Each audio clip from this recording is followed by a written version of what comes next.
I was going to give you some flack if you missed it, though. Yeah, that would have been I probably wouldn't have shared that story then. Yeah, probably right.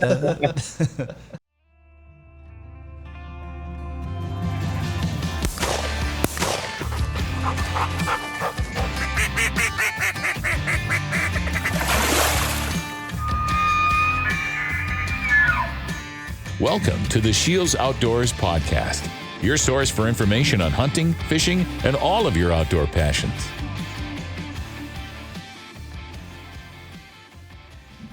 Hello, everybody, and welcome to another episode of the SCHEELS Outdoors Podcast. Mike Anderson here, along with my co-host Solomon. Howdy.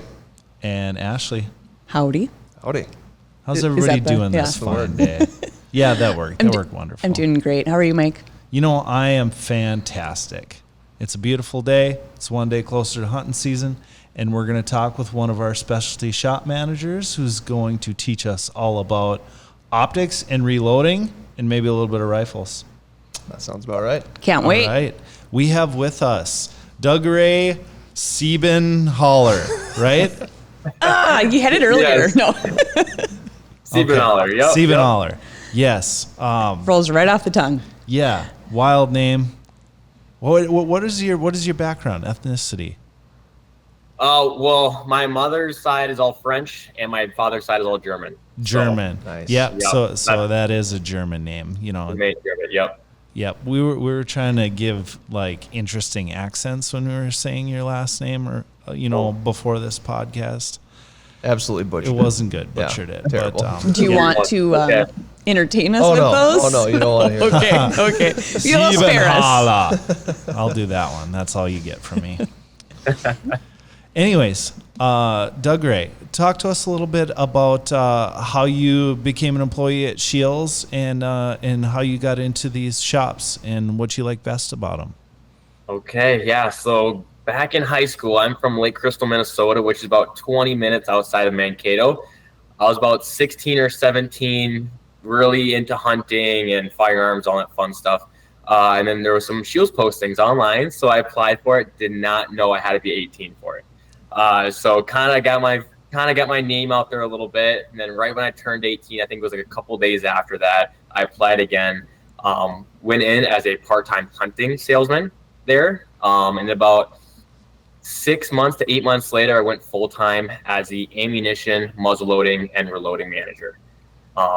After that, it was about a year and a half later or so, then I became the optics, rifle, and then reloading manager as well. And then it's been about almost 4 years now and been liking it ever since. Great to hear. Awesome. What's your favorite part of working at SCHEELS? Ooh, I bet a lot of people hear it, but the culture, right? It's the people you work with every day. Everyone comes in with a smile. Everyone knows what's gonna happen. We just have a good time. It's just a good time working with, of course, what we love to do outside of work, but also everyone that I work with also loves doing the same thing. So we kind of bond over all that stuff. So it's fun. It's cool. It's fun to talk about that stuff all the day. Oh yeah. Yeah, for sure. And people ask me about my job too. Like, I just tell them, even if it's a bad day, I'm still talking about hunting and fishing. So that's a good day.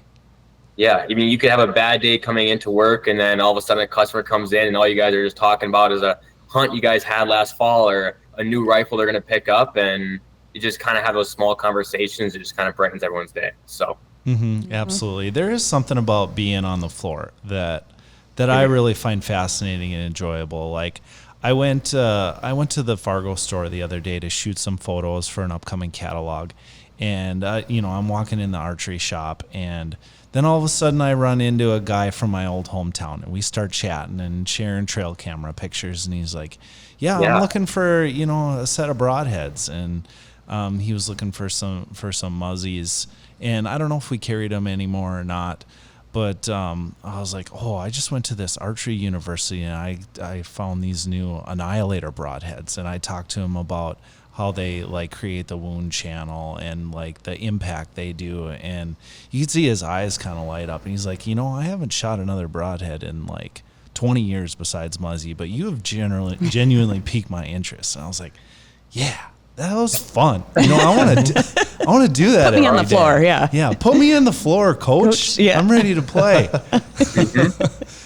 Yeah, so I just imagine there's some great stories you get to hear and relationships you get to develop with that, and it's fun.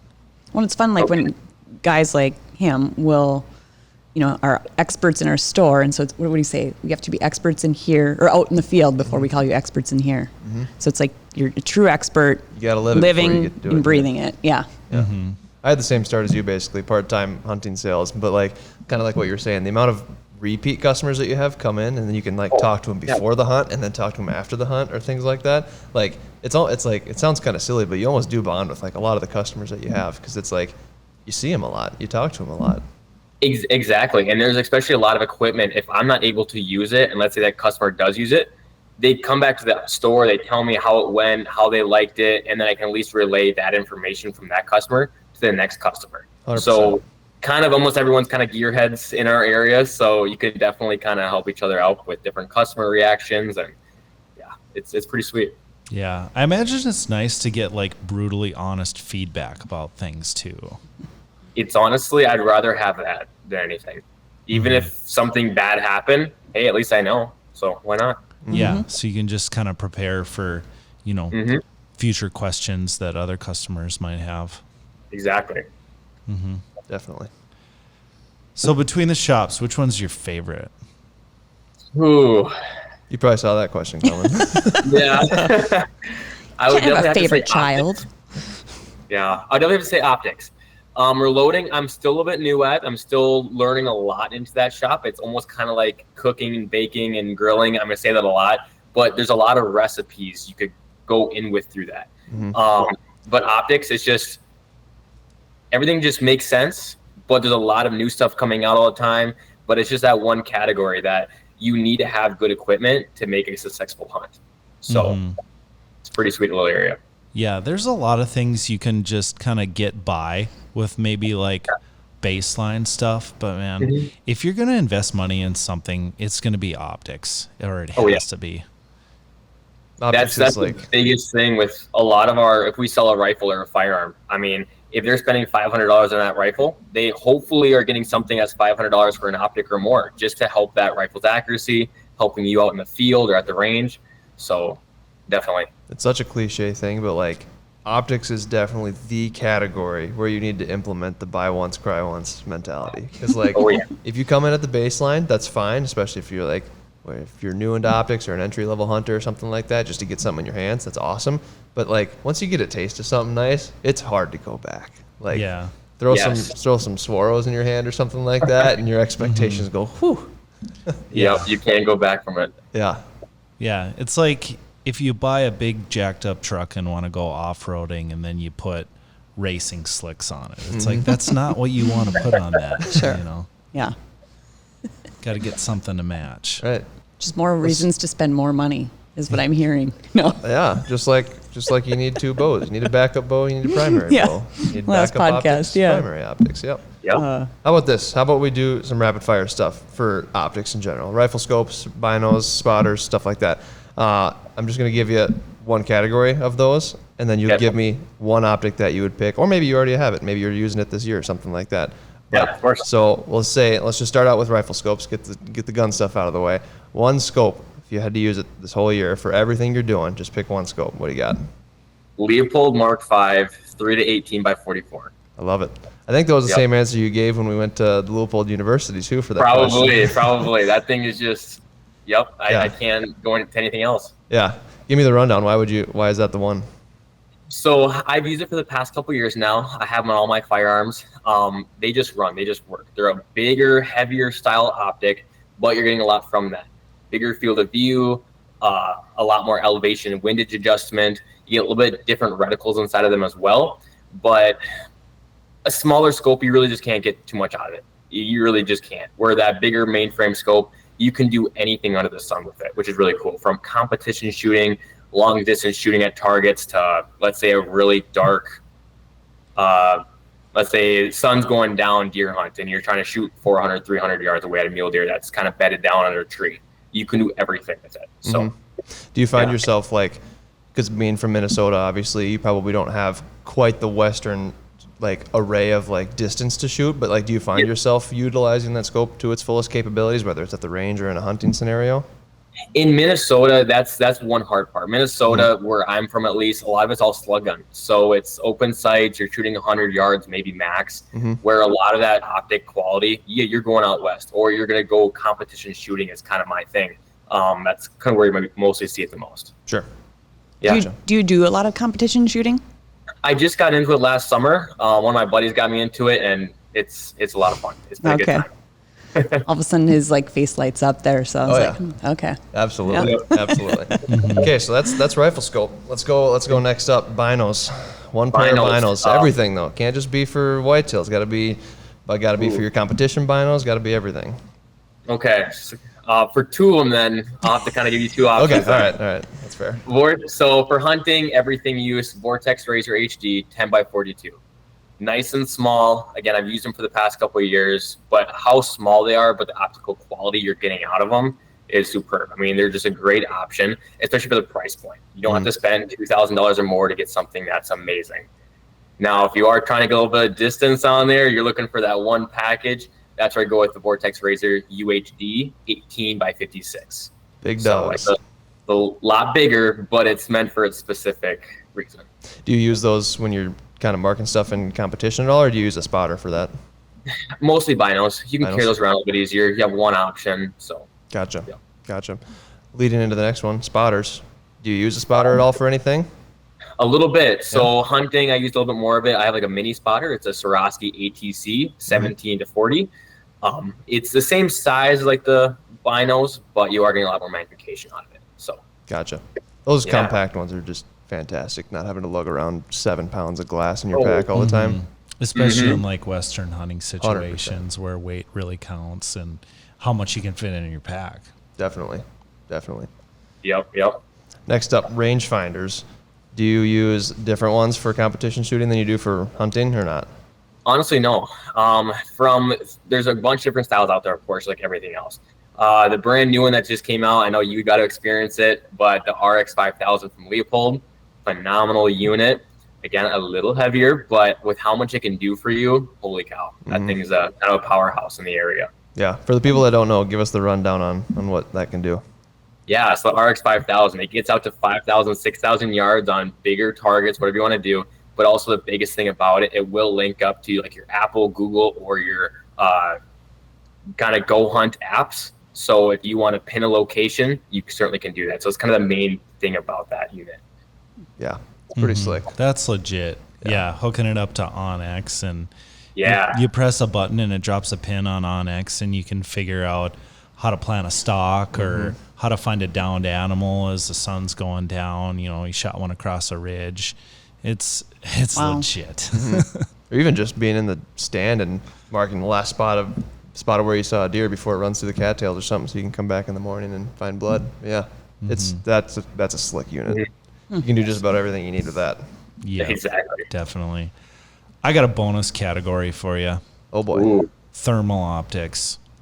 thermal. What's your favorite thermal? That's a really good question. Probably right now for size, weight, just kind of everything, the AGM Varmint series. It does have that laser rangefinder included inside of it. You can put an external battery pack on the outside of it. It has a bunch of different reticles and different colorings to it. So that's definitely a pretty sweet optic for at night. And the best part is it's quick detach. So if you want to throw your rifle scope on during the day and put that on during the night, you can do it. Oh, that's pretty sweet. Yeah, With that quick detach, does that hold a zero if you put it back on in the same spot? it does. So it uses the American Defense mounts. So when you take that off and you put it back in the same exact spot, it will hold a zero. Nice. I think you just made a couple sales. Might have. Well, you piqued my interest, that's for sure. You need to make me a sale on SCHEELS.com. on an AR so I can purchase. put it on. Add to cart. I know. So I have an AR at home and I currently don't have an optic on it. And I'm trying to figure out exactly what I want to do. I need you to sell me on why I need to put a thermal on there and why I need to put a red dot at a 45-degree offset too. Not that I've been thinking about that. Yeah. That's for the cool factor. Yeah. That's a factor. Oh, darn it. Yeah. That'd be a pretty fun firearm to have, especially with being able to go at nighttime. Even thermals during the daytime work just fine. I know for like farm use, we use thermals all the time to make sure like our hay balers aren't overheating, our equipment isn't overheating. Sure.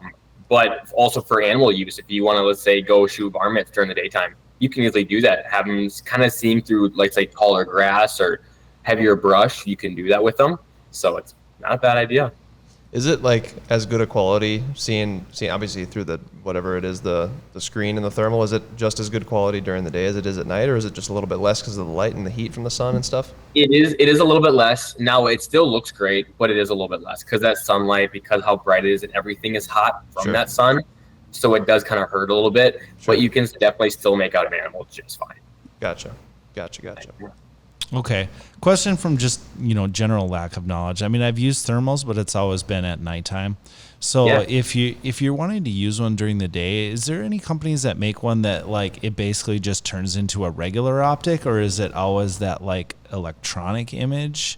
What's going on there? Yeah, so like Pulsar, they make a duo model where it still is going to be the exact same screen, but it changes from thermal to, let's say, the daytime screen. So you're kind of getting the best of both worlds, but they're not going to be great at everything, if that makes sense. Yep. Jack of all trades, master of none. Mm-hmm. No, Yep. And but really good still. And is that one going to punch me in the wallet if I go to that one, or is it really not terrible? God, you would love it, especially. But for, let's say, if you're trying to shoot past maybe 300 yards on a rifle during the daytime, that screen does hinder you quite a bit. Mm-hmm. Gotcha. But nighttime thermal use, heck yeah, your game. Mm-hmm. What is, say somebody wants to get into thermals, but really kind of balks at the price tag of them. What's like a price point thermal that you still feel confident, saying it's quality enough that it's going to get the job done? That is a perfect question because we get that a lot, especially with, let's say, the AGM series. They have their standard rattler. They have the brand new V2 series out now, but it's like a 256 pixel kind of unit. They're running about maybe 1,000 to 1,500, somewhere in there. That's a pretty budget option for a scope. Now, of course, for handheld binoculars, you can get a lot less expensive than that, like 300 or 500 if you really wanted to.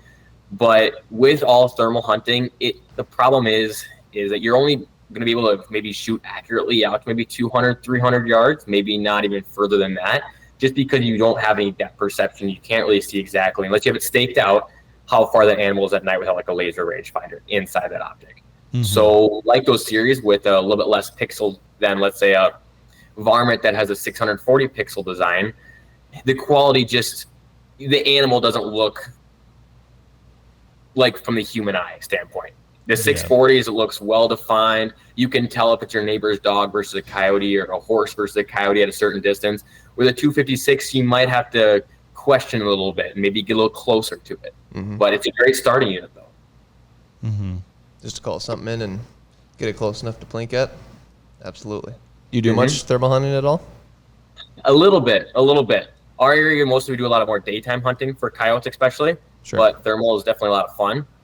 But again, that's the same thing for even me personally. A little bit less unit, but I can still get to 100, 200 yards if I wanted to. I just really have to make sure what I'm shooting at is what I want to shoot. Mm-hmm. And you got to balance how much time you have for certain things in the fall, because you got to balance if you're thermal hunting or if you're going to do some archery hunting or if you're doing birds or what. So you got to find some time for it all anyway. The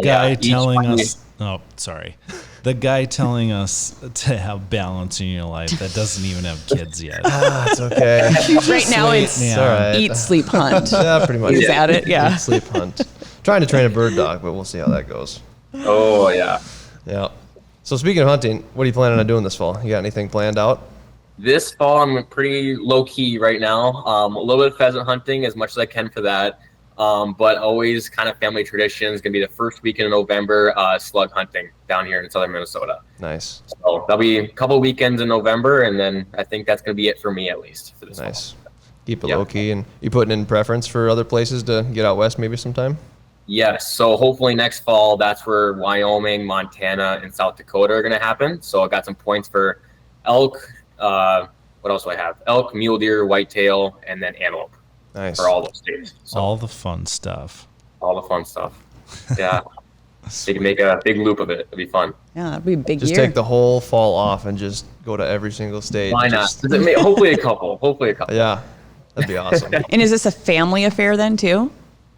Yeah, so well, the out west part, I'm just getting more into that. Okay. But for at least the family hunt in here in Minnesota, where we hunt is Laverne, Minnesota. So it's right next to our Sioux Falls location, actually.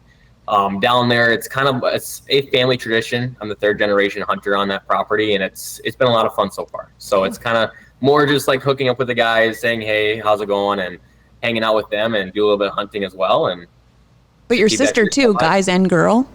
Oh yeah, yep, lots of gals, lots of guys. Okay. So it's good to see. Yep, my sister, she's really big into it as well, and she does a lot more guided hunts too, and helps out with that now too. So Sweet. she's there when she can be. Very cool. That's awesome. Do you do more? Do you do any archery hunting at all there too? I do not. No? I've not stepped in that rabbit hole We'll make yet. an archery hunter of you here then. You No, know, that's this is okay. competition shooting now though. Yeah. So Yeah. I like long distance. It's a little more fun. okay. Yeah. No, I can't complain about that. That's something, once again, balancing. But I would like to get into the longer range rifle shooting stuff too. But just, I don't know. Something about having a bow in my hand. It's still taking priority right now, but I'm sure it might get overcome sometime.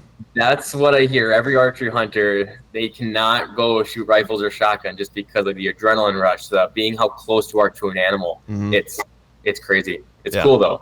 100%. But there is something to be said about being able to hold steady enough to shoot something at a mile. Like, that's insane.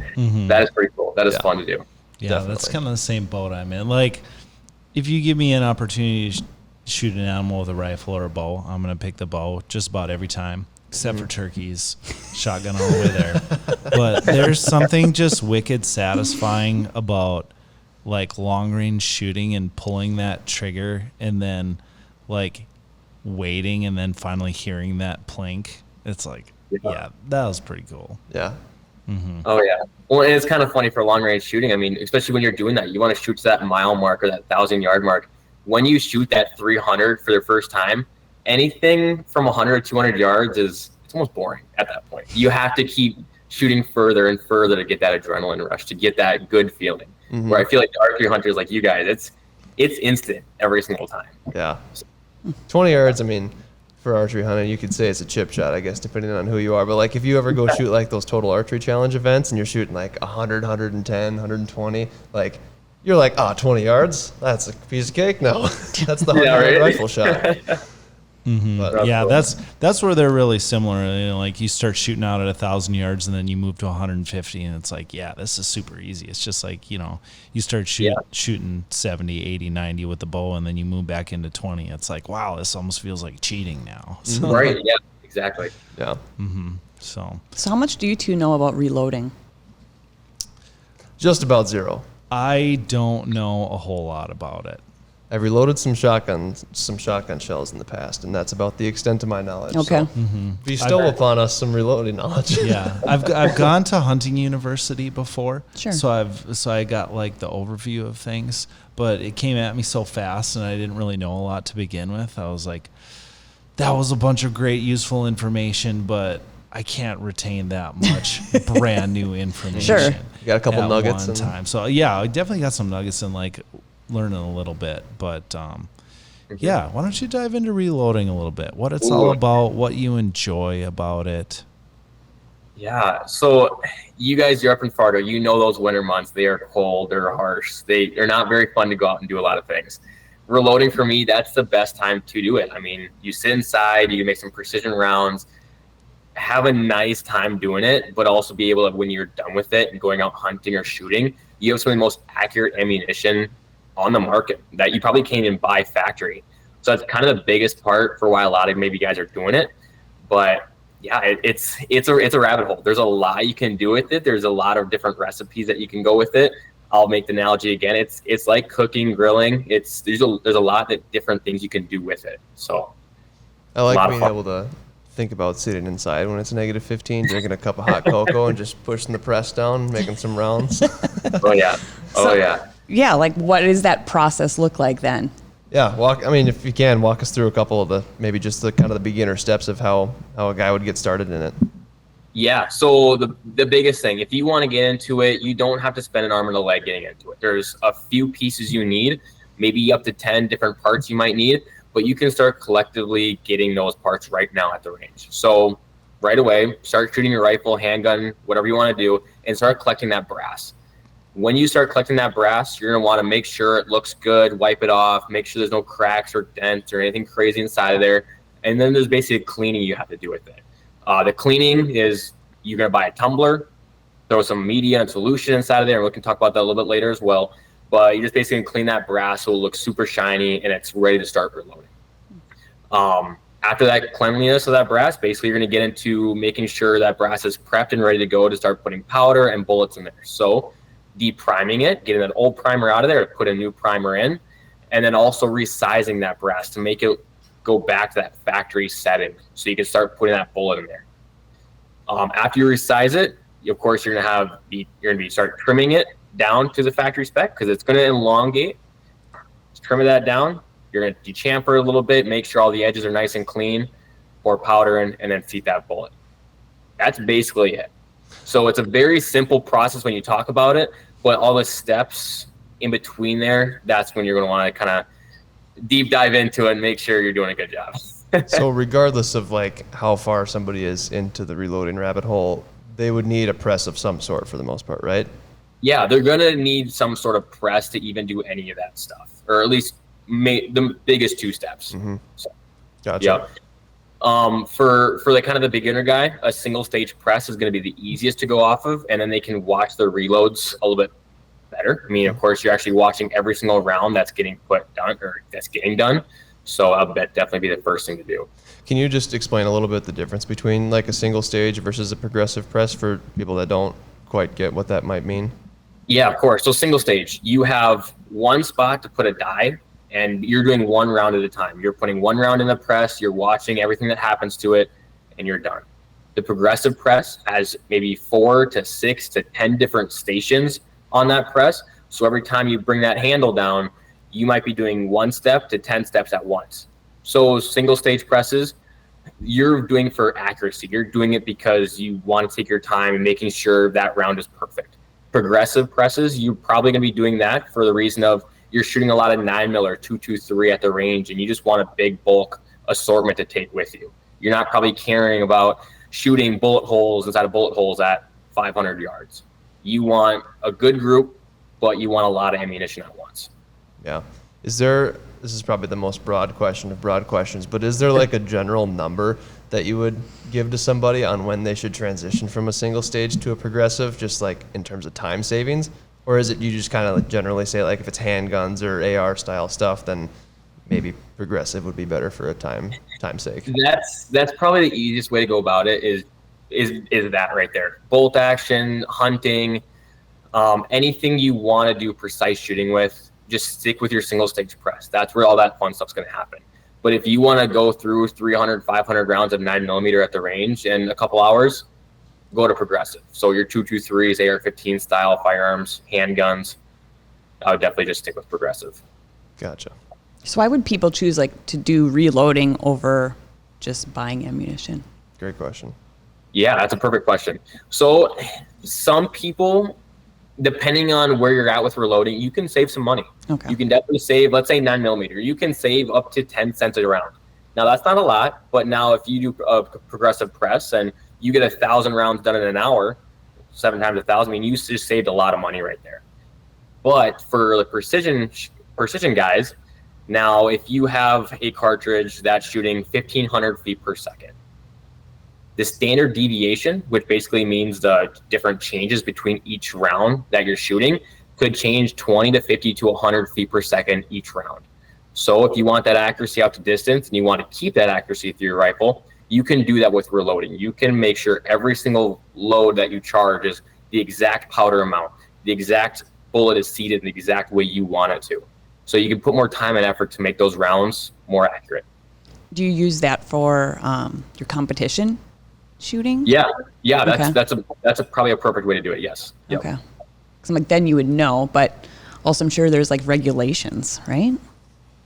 Yeah, Any of there's that certain stuff? specifications Okay. you have to like the amount of grains in your The weight. And, yeah. Okay. The amount There's of the powder recipe, you can put you're in there saying. to safely fire that projectile. Sure. Okay. So not only money savings possibly, depending on, like you said, where you're at, but also could be time savings too, if you're doing a lot of 9mm and things like that.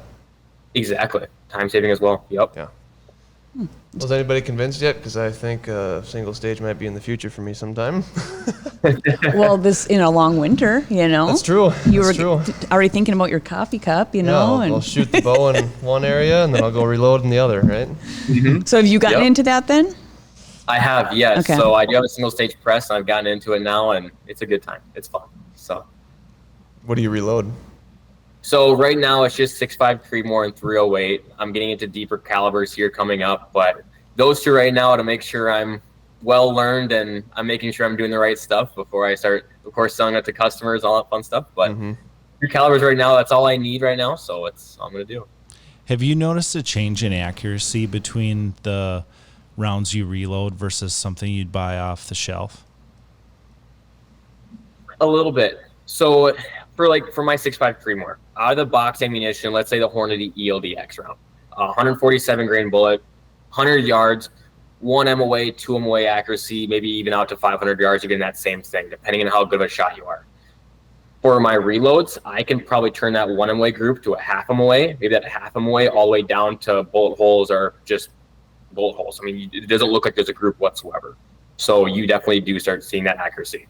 And especially if you start having those smaller groups at 100 yards, you can see smaller groups out to 1,000 yards. Nice. Are you convinced now? No, just kidding. I'm getting there. I think I'm still more convinced that I need a thermal. Oh, okay. And then I need to put the thermal on the AR, and then I'll shoot enough rounds where I'll need to start reloading. That's the thing. Okay. I would need to be a much better saving shot your to breath. justify it. Yeah, I need to shoot more a cycle, to be able yeah. to do the reloading stuff. But yes, the interest is definitely there. So, what are a couple of products that have come out like this year or in recent years in the reloading department that really has you like, oh man, that thing is cool?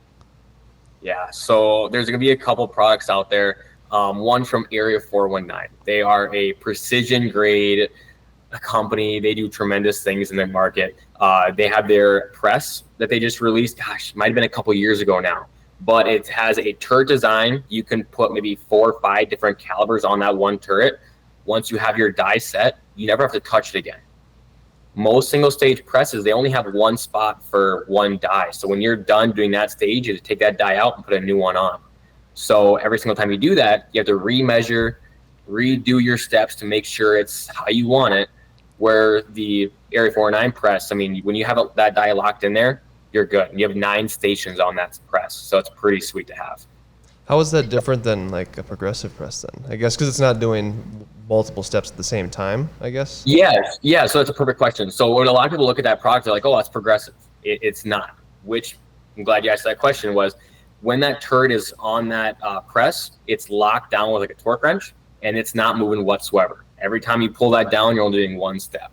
Where again, progressive, you might have those 9, 10 stations, 5 stations, whatever press you have, but every time you pull that, it's turning and it's doing 4 different steps at once. All right, I got one last question for you. Can you tell us your favorite hunting story? Ooh, favorite hunting story. That's pretty good. Probably my favorite. It scared the crap out of me. Basically, we were walking to our next spot. We were just going to do a little push until we go have some lunch. And all of a sudden, my buddy taps on the back of my shoulder. I look over, and there's this deer at 15 yards. It's a nice buck. I mean, it wasn't doing too much. It was just kind of just hanging out, and it just kind of looked at us.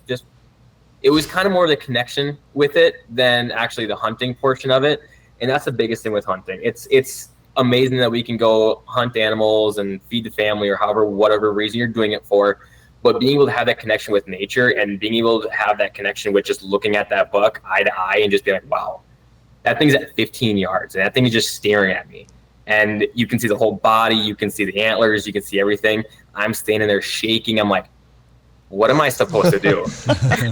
I forgot what you're supposed to do. Probably my most favorite moment during hunting situations. I mean, of course, it's always fun to go out there, but that's probably the best that I would say. That's awesome. Nice. Yeah. Did you end up getting it then? Or? I did, yes. Well, the second plate of my gun was in the air. Okay, perfect. You really left me hanging there. I got to know, man. All right.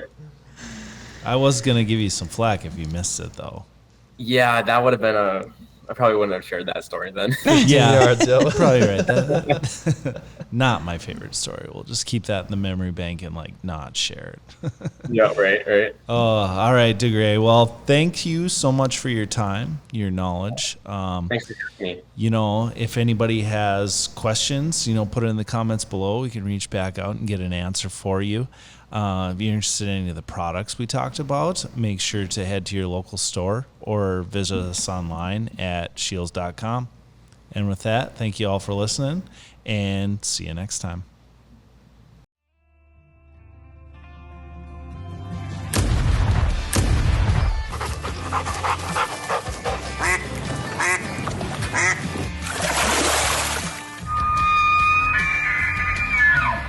Thank you for listening to the SCHEELS Outdoors Podcast. Stay tuned for future segments and visit our social media pages, SCHEELS Outdoors on Facebook and Instagram for daily updates.